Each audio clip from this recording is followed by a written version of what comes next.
Good morning, everybody. Welcome to the June 6th Minnesota Safe Routes to School Network call. My name is Elissa Schuffman. I use she and they pronouns. I am your call facilitator for the day. Who are we on this call? We are some of a dedicated network of professionals from across Minnesota who are building skills, supporting partnerships, and advocating for changes to support students walking, bicycling, and rolling to school. So happy to be with you all this Thursday morning. I'm very excited about our topic today. We will, after introductions, we will have the MNDOT update from our friend Kelly Corbin. And then Angela Olson is going to give us an active transportation education mandate update. We've been talking about this over the course of many months. I guess a year now. It's been a year now since the last legislative session. So we're going to do a check-in, and then we're going to do a facilitated small group discussion where we're going to do some problem solving together and surface some collective wisdom from the group. So I'm really excited for today's call. If folks, as you are coming in, can introduce yourself in the chat, your name, your pronouns, and my icebreaker for today is inspired by my strange pseudo breakfast, pseudo lunch, which is, what is your favorite snack? Mine is tinned fish with chips, which is what I am currently eating for breakfast / lunch at 10 a.m. So if folks would introduce yourself in the chat, say where you're calling in from, we would love to hear from you, and I would like to know what your favorite snacks are so I can add them to my inventory of go-to snacks. With that, I am gonna stop sharing screen and toss it over to Kelly for the MNDOT update, if I can figure out how to stop sharing screen. There's the button. And maybe Hi, Kelly, everyone. do you want to introduce Sophie as well? Yeah, perfect. So I'm super duper excited today to share that our Safe Routes to School team is growing here at MNDOT. We are excited to welcome Sophie Callow to our team. She started yesterday, so she is freshy fresh, but I'll let her maybe say hello and take it from here.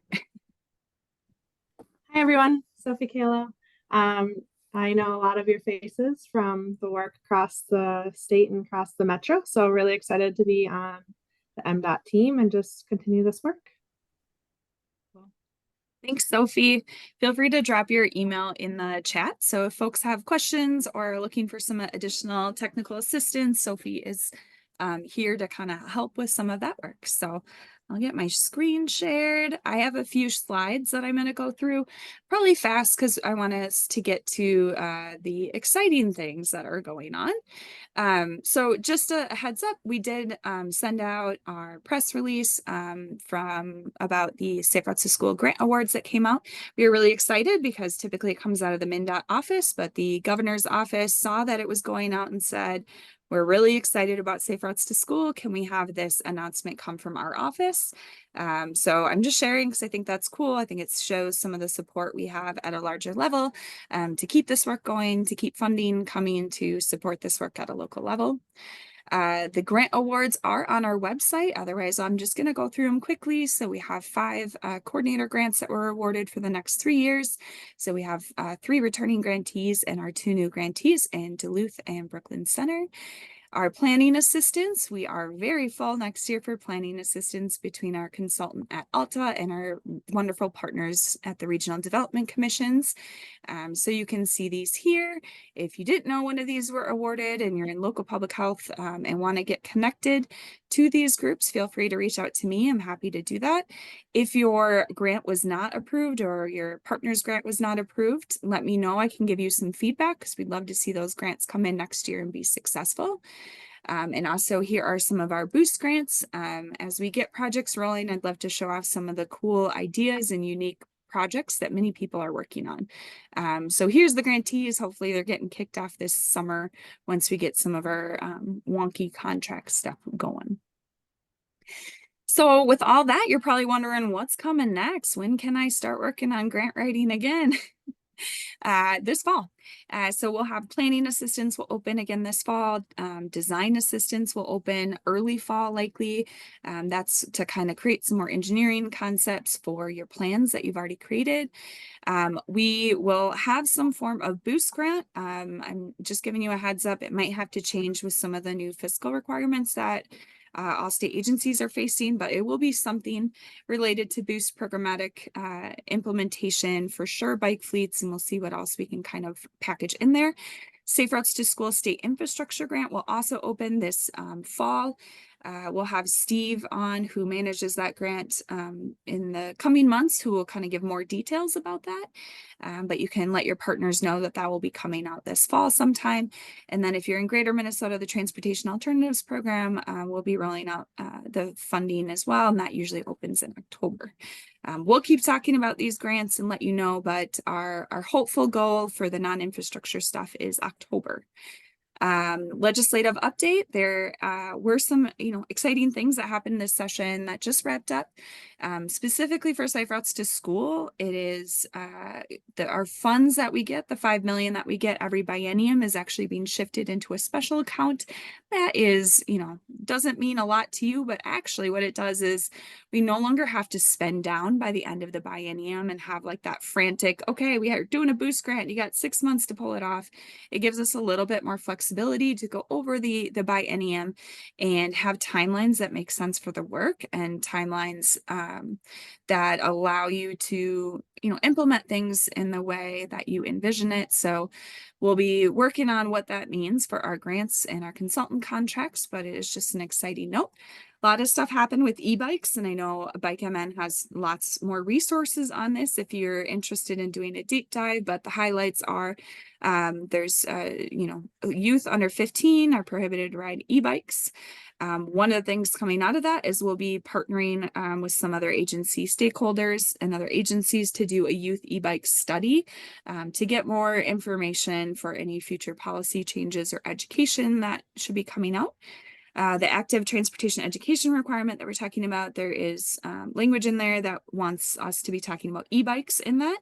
And we'll be kind of embedding that for next year. So if you have stuff for this year, great, but it is, we'll be kind of planning for next year, rolling some of that out.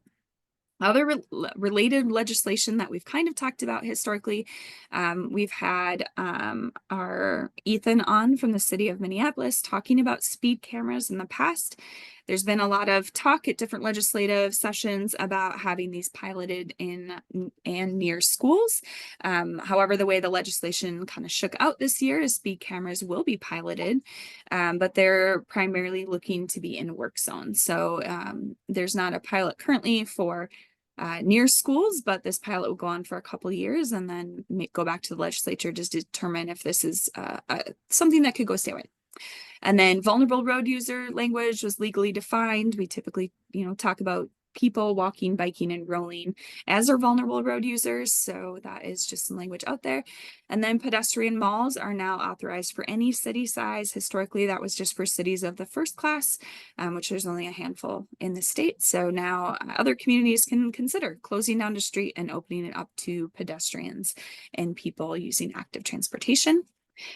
Quick recap on Bike to School Day. We did have the governor send out another proclamation for May 8th as, Bike and Walk to School Day, which is exciting. So that's out there if you want to show the support.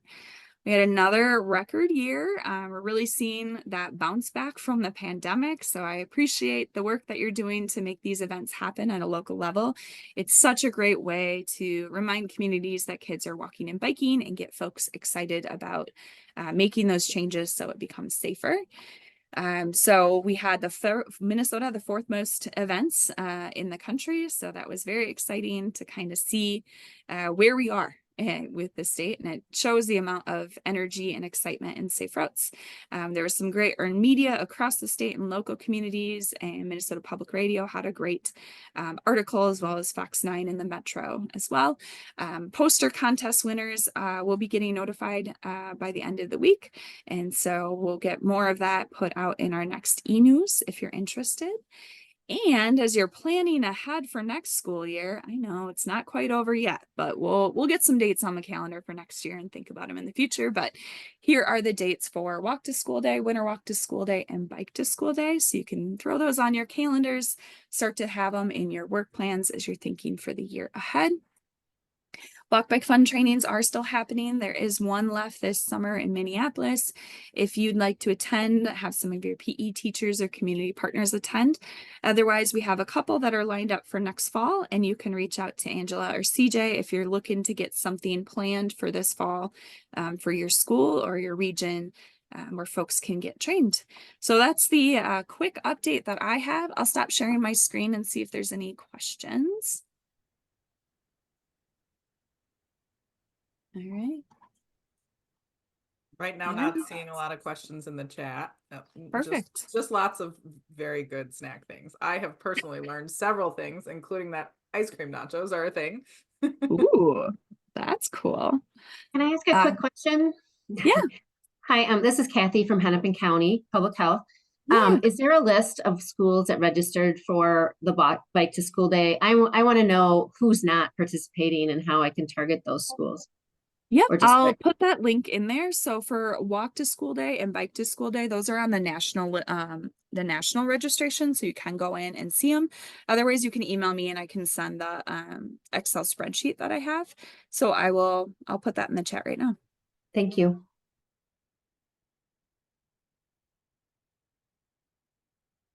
Any other folks want to jump in with questions?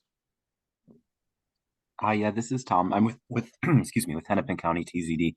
I did see the piece of legislation about people younger than 15, not, the law essentially saying they shouldn't ride e-bikes. I'm curious to learn more about that, I guess. I think from what I can gather, I think New Jersey's maybe the only state that has that specific rule in place, and it's interesting. So I just want to be able to inform our team with Hennepin County, because we're thinking about more on the engineering and design side, but it's also interesting just to know who can use these bikes. And as we're encouraging more young people to try to walk more and bike more, just kind of balancing the fact that we want them to bike more, but we're limiting how they can do that. So it's just interesting. I totally agree that it's interesting. Angela, I'll let you hop in a second. Sure. I will say we have a couple other states that I've talked to with Safe Routes to School coordinators. I think Utah, California, and Washington have some sort of either requirements on age or requirements on helmets that we are kind of working with to monitor. I think the intention of that kind of evaluation over the next year with some of our partners will give us more information on if that age is the right one and what we can do to make it safer for our youth to be using e-bikes, especially with the e-bike rebate and the system going down in 30 seconds of it being open yesterday. I think there's a lot of demand for e-bikes, and in our coastal states, they're seeing majority of the bikes on their bike racks as e-bikes. So that kind of happens on the coast and comes in. So I think it's definitely on the forefront for us. And maybe in a few months, we could have a whole network call on e-bikes and kind of talk about what people are seeing, what they're hearing about. But I do appreciate you lifting that up. And Angela, go ahead. Anything else you got to add? Yeah, I was just going to say that age restriction has actually been has been in place, but now we're required to teach it as part of the education mandates. And that piece, that age restriction, was something put in place by the Transportation Committee. Yeah, just to echo what Kelly said about the study, I think that's going to give us a lot of information. But it's not brand new. It's the new part is an emphasis on teaching that under 15 you're not allowed to ride e-bikes.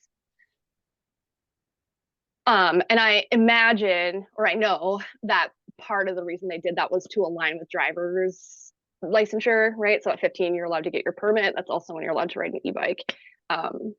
So.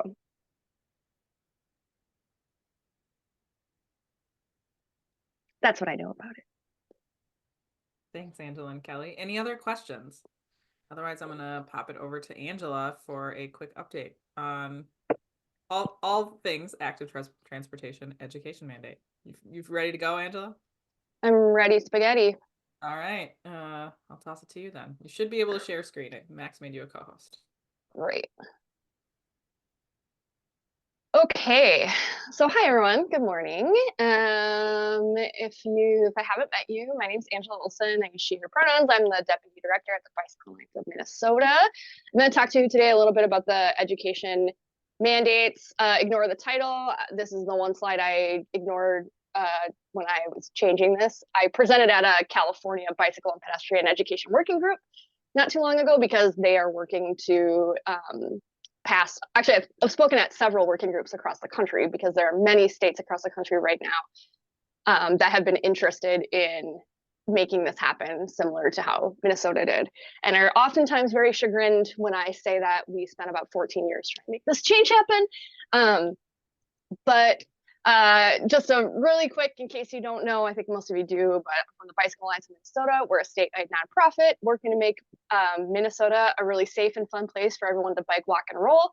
Everyone should get to where they're going safely, regardless of how they're doing it. We focus on education and advocacy. I'm going to talk a little bit about both today.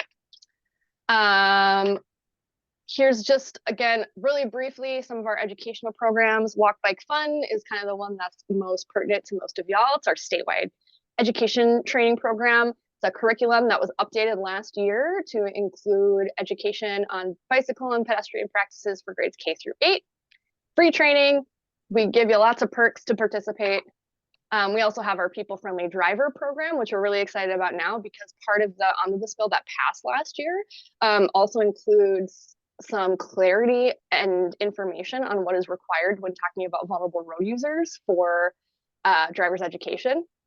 So we're hoping that people-friendly driver can be a more well-known piece of information across the state. And then our adult learn to ride program and our I'll also add our e-bike commuter assistance program, which has just launched, really focusing on helping adults learn and strengthen their biking skills to be able to get around via bike.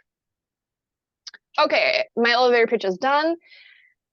We'll talk a little bit more about the education requirements. So just a little bit of a refresher. Last year we passed this omnibus bill, included a couple of different things, including the e-bike rebate program. Bike MN did not design the system for getting the e-bike rebate, but we are partially responsible for getting it passed. Also including the stop as yield safety maneuver, which allows bicycles to roll through stop signs when it is safe for them to do so.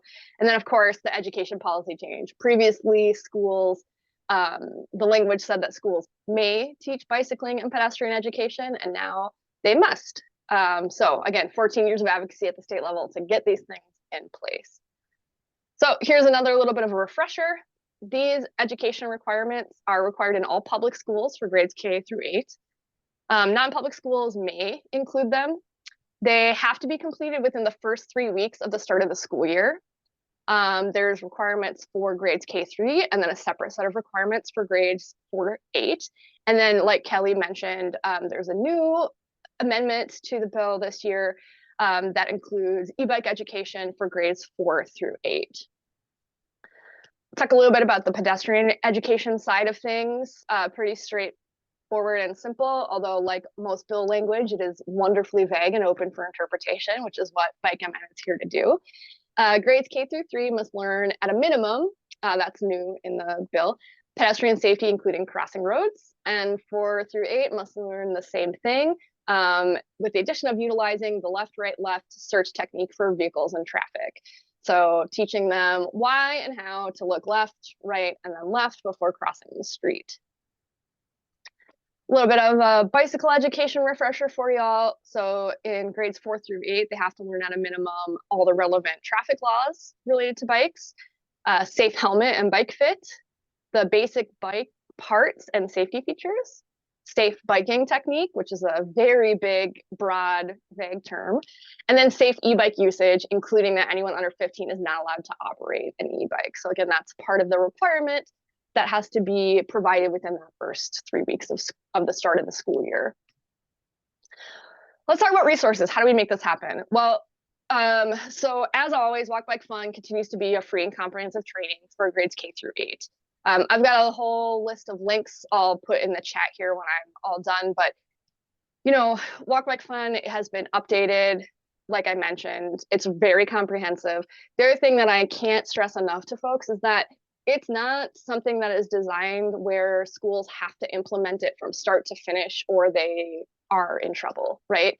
That it's meant to be a best practices introduction to how to teach some of this curriculum. And something that we've kind of been advising people in schools who are like, how do I teach all of this in the first 3 weeks? Is potentially taking time when you do your bus safety education, which also is required by the state, to also treat it as kind of a primer. So if your school participated in a walk bike fun training recently or wants to, we still have capacity this summer. We have, like Kelly mentioned, we have one more that's still open for Minneapolis, or it's in Minneapolis. You don't have to be from Minneapolis to attend, but we still have capacity to do more.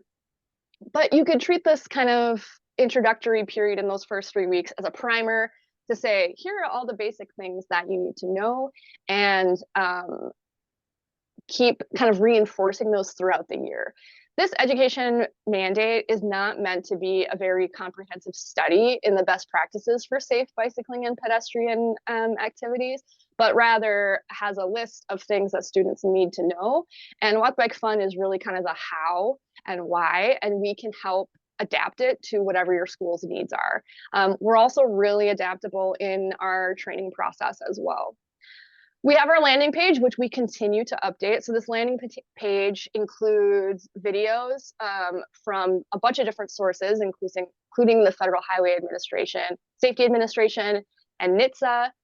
Those are available in English and Spanish. So we have videos for the younger side of students and the older side. They're not perfect, we didn't make them, but they are a good resource if you need.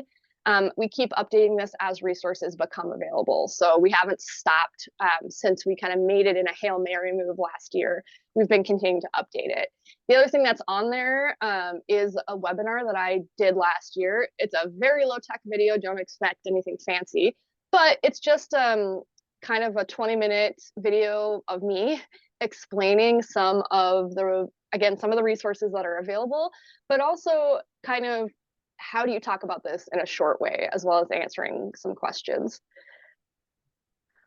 So what's up next, right? So we're currently, it's in production right now. We worked with a film company called Quiet Island Films to create student-facing videos that are about 3 to 5 minutes, one for K3 and one through, it should say 4-8, excuse me. Those should be ready by August. Actually, I think earlier, but by August, those will be available on our landing page. If you are part of a school that's like, we have no capacity to do anything, these are videos you can show to your students that will check all the boxes of the requirements. Again, I would never say once the students see these videos, they're ready to get on a bike, but it will help you kind of set the stage for deeper exploration of the bike and ped safety, whether you're using our curriculum for Walk Bike Fun or some other method. MNDOT did put out an RFP for AT curriculum and materials. The winner hasn't been announced yet, but the good thing about this RFP is that some organization will be out there making branded specific materials and have the resources dedicated to really create things and do study about what's effective and what's not. We also have updated our technical assistance for Walk Bike Fun. So we can do some amount of technical assistance that's a little more tailored to the education trainings. So we can do like consulting. We can help you craft some type of short presentation, whether it's in conjunction with your bus safety or whether it's a standalone thing. We are also experimenting with offering technical assistance of us being able to come and do presentations. So I'm happy to talk about those as well. So we've updated our technical assistance menu. We're going to keep doing it at Bike MN to our capacity. Like Kelly mentioned, we have our Walk Bike Fun training on the 18th of June, and then some in September. We are super open in July and August. So again, can't stress enough, we have capacity to do more trainings, including our training for volunteers and informal education, which I do think would give you, again, kind of a leg up and some good ideas on how to present this information. It's called our ambassador training. It has its own curriculum, it has its own supporting materials, and that's something that I think a lot of people don't know about. It was created a few years ago as a way to be a shorter training that's more applicable to, you know, bringing in volunteers, informal educators, things like that, and could be a great supplement. We have a supplemental e-bike safety one-pager that we just started using for our bike basics course, which is our course for adults that we're working to adapt for youth. So it's taking all of that information, putting it into appropriate language that will be available to support some of this information about e-bikes. So I'm sorry, I don't remember your name, who brought up the question about, you know, like, why is this age restriction on here? What does this mean? We'll have information on that. Like I said, we already have that for adults. So if you're interested in what that looks like, I'm happy to share it, but we're working on making it more appropriate for youth, as well as a handout for families. And then we are this close to adding another bike fleet. So currently Bike MN has 2 bike fleets of 40 two-wheel bikes and an adaptive library of about a dozen bikes. And we're so close to having that 3rd fleet ready. This year actually is the first time that I know that we had more requests for technical assistance around equipment than we were able to fulfill, which is a challenge, and it's a good thing, right? It means there's a high demand, more schools are interested than before. And I don't think it's separate from this mandate, right? More schools are trying to bring biking to their schools. We might even get a 4th if all goes well. But that will help us expand our capacity to kind of support with that education mandate. And the good news is that that first month of school is typically a month that we don't do a ton of, our bike fleets aren't really out in programming that much. So there's capacity to assist with that if during that time you actually want to get kids on bikes. And again, I have a list of links I'll drop in the chat as soon as I'm done gabbing at you. Okay, so that is the fast and furious. I think I hit all the important points. I'm here and happy to do a little Q&A. I know we have some more planned to kind of dig in deeper into how we actually get these done. This is my email information if you don't already have it. Those of you who know I love to talk shop. I love to scheme about ways to make this happen. You know, something I talked about last year is that this seems like a really freaky big lift to do within the first 3 weeks of school, and I'm here to help support you in knowing that it's actually not. Like, it's very possible. One thing I didn't mention, I'll stop sharing my screen here. One thing I didn't mention is that we have updated our education materials as well. So we've got a bicycle poster that's available to be requested on our Walk Bike Fun homepage. And we also have a pedestrian facing poster as well. So those are available to download as 8.5 by 11s. You can also get biggie size ones from us. And those are also this close to being translated. We have the language for Spanish, Somali, and Hmong as well. So those are another way to, those are all appropriate for youth. You could print them off and send them home even as a supplemental material.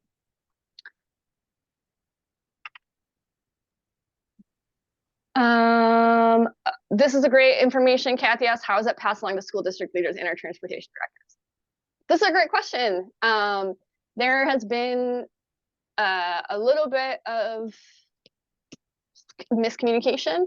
The main way that it's being passed through word of mouth is through word of mouth, through us during our trainings. The Department of Education has not done much in a way of educating about this, as far as I know, because it lands kind of in the transportation zone. So we're doing our best. These network calls really help, and y'all on this call who know about it can really be helpful in doing that. One thing, well, I can't speak too much about it. Hopefully, when the new RFP is announced, there'll be a kind of communication campaign as part of that. I can jump in too. So the way this all rolled out is the session ended last year, like May 22nd, and this was supposed to go into effect August 1st. So we didn't have a lot of prep time to create the materials. The way we've kind of thought about it is last year and this year, we're easing into this mandate. So The more we can use our local partners to kind of help bolster this and communicate this is really helpful. We are doing some outreach that goes out to like the superintendents and principals through MDE. And then I'll be attending an upcoming transportation directors meeting to share some of the resources that we have currently. We're really focused on next fall when we have our suite of materials that have been created through the new contract that Angela was mentioning. And so at that point, I think we're going to start to look at having folks register or confirm that they've completed this training.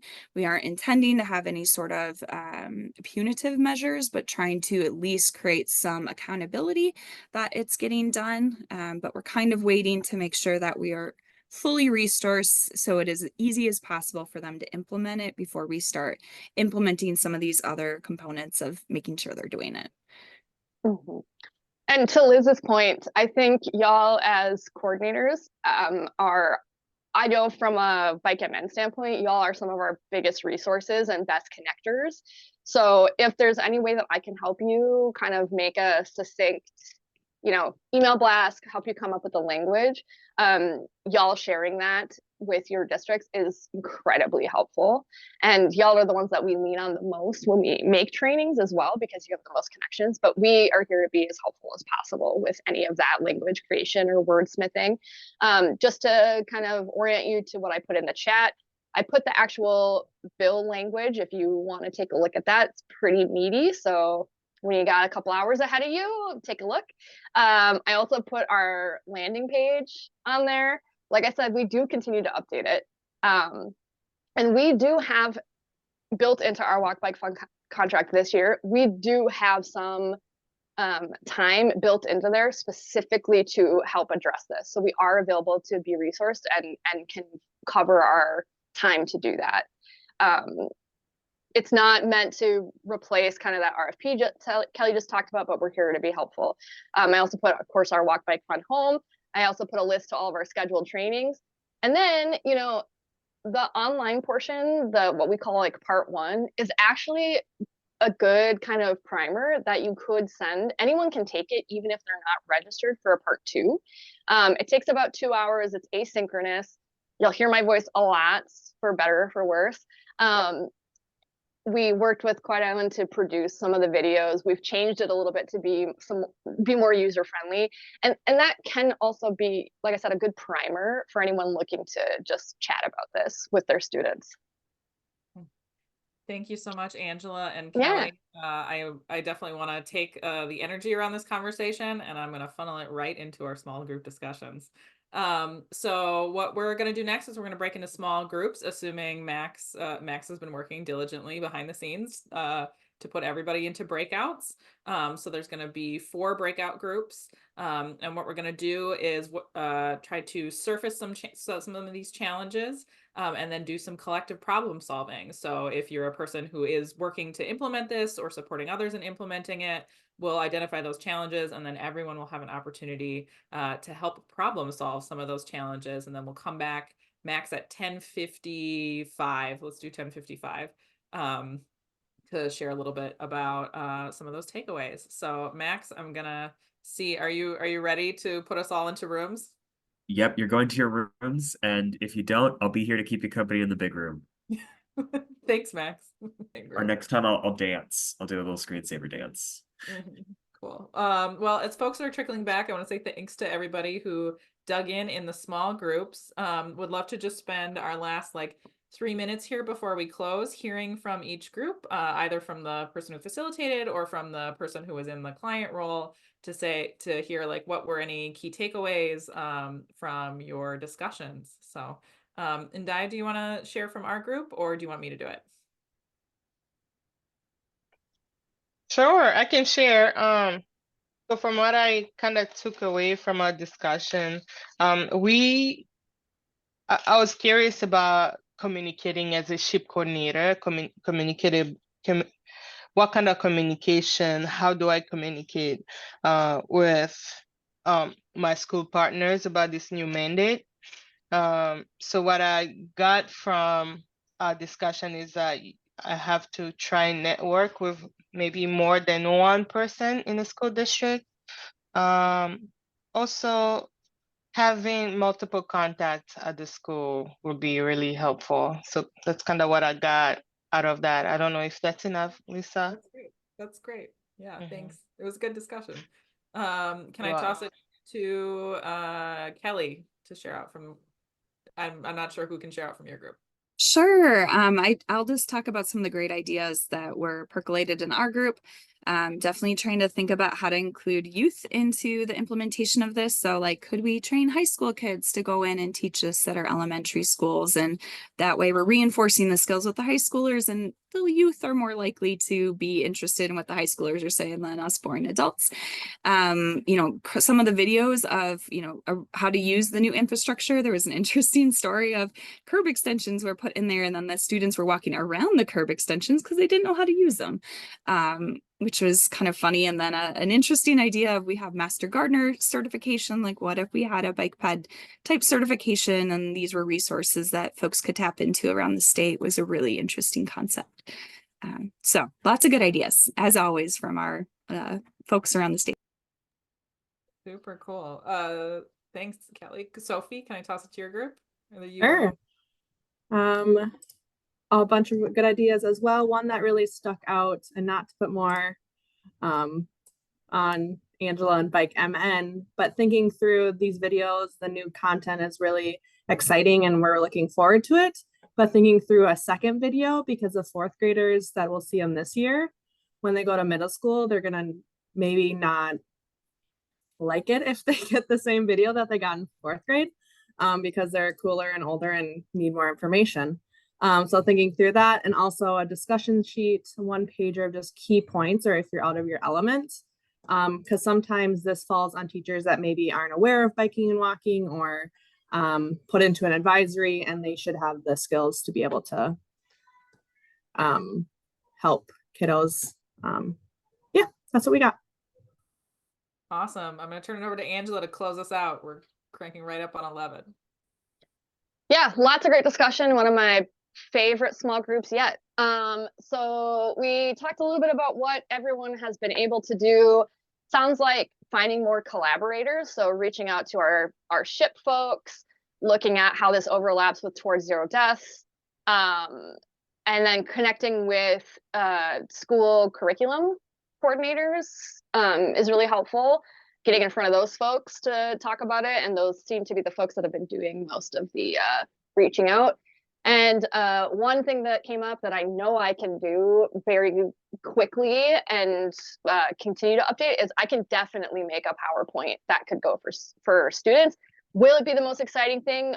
100% not, but it could be a good start. And then hopefully with that new RFP being announced, there'll be another organization to do something more pretty. And also, I love that idea of youth ambassadors. Is something we've kicked around a little bit, and would love to do more of it. Amazing. Well, we definitely will compile some notes from these different discussions. I also heard some things in our small group where I'm like, we should do a future network call on that. So really appreciate folks putting in the time and energy and doing some problem solving in our small groups. It's 11 o'clock, so I'm going to close us out with reminding folks we do not have a July call, but we do have the 2024 meetup in St. Paul. Come hang out with us in person. We will feed you. We will have great discussion. We will continue to do problem solving together as a group, and I look forward to seeing as many of you as can make it on Thursday, July 18th. I think the link has been shared several times in the chat, and Max will also email it out after the call. So thank you, everyone. It's 11:01. I hope you have a lovely rest of your Thursday and a great weekend when you get there. Take care, all.